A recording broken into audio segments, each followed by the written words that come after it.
soo dhawaada daawadayaal may ku sugan yahay tuulada Singaler wariye Yuusuf Dabyambe wariyaha SBTV deegaanada dowlad goboleedka Jubbaland waxaa ka soo warbiyay madrasa amba dugsi quraan ka yaala tuulada Singaler oo ku muuqdo dayac iyo dandare ardayda meelan walka bardooyan waa ardayda dhalan amba ilmo dhalan waalidiinta Singalerka mayna inta badan saameey awaar colaad iyo fatahaad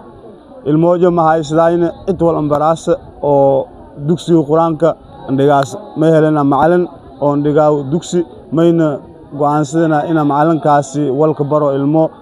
meel hore ahaad jirti masaajid oo dadka tuulada Singaler ku dukuda jiraan masaajidkii oo la ku guuri iyo ilmo madrasa lanka dhigi madrasadii ayaa hadda may ku muuqatay dayac burbur iyo baaba mayna suurtagaloyta marka xiliyada roobka ina meel leeyahay dhigit waayo roob awje xiliyada iriidina lan dhigit waayo iri dartiye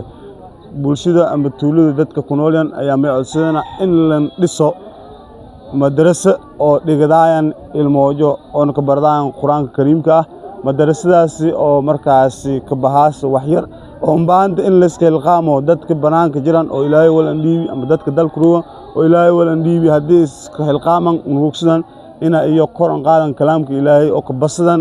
meelan Ilaahay dartisna walaagi iyo basadan may laga yaabo in si degdeg ah meeshan garsanto kaliya ma baahan qol bacyar ama bacweyn ah oo 8 mitir square ah jiingadna kor la saaro oo ilmaha si faylan macalinka iyo iska argaan oo quraan joonka bardaan waa markii kureeyta bulshada reer Singalerka iyo baahadiyo oo soo gudbiyaan dadweynaha adduunka meel walba oo qoodsan in la garab istaago dhisida madrasa iskuul waxaan dhistay dawladda Jubbaland waxaana ardaydan hadda inta ka baan seedayna iskuulkaas kuraasa ka fadhiyaan sambuurud wallan ka dhige laakiin ma haysan meel iyo quraanka si faylan ka bardaayan oo ah dugsigan marka meelan ka baahan cid walba oo daneeyas diinta Ilaahay ina kor naqato ina gacan ka jeeysadaan oo na kaalan ka qaadan tuulada waxa hadda ka socda dhismo hay'adaha may dhisoona guriyaal waana muhiim in guriyaashaas hay'adda dhisoyta ka deysatan may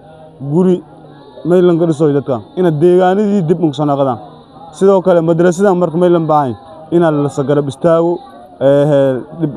jeel la ka shaqeeyo horumar jeel la ka shaqeeyo wax qabad jeel la ka shaqeeyo marka dadka deegaankan inta badan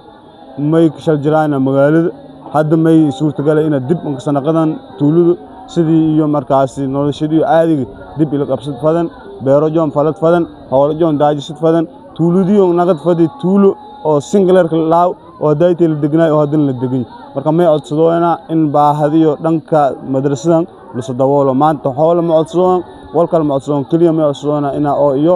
ardaydan oo dhalan ilmo iyo dhalan meel faylan ka barad lahayn quraan kariim hadda qofka halin noqoy hadii oo haawsa ka noqo ama hadda ka noqo ardayda sida arwaytana waa kuwa waxbarashada diyaaran ayna macallinkina ina walba ku go'inta diyaaran laakiin sida arwaytana meesha misaayid hore ahay oo dugsi markii waa in meel uu walka dhigno intaas ka galni intina xaaladii saan way misaayidkan lagu guuri insha Allah ta'ala Ilaahay subhanahu wa ta'ala may ko sidane ina misaayidkii nin dhiso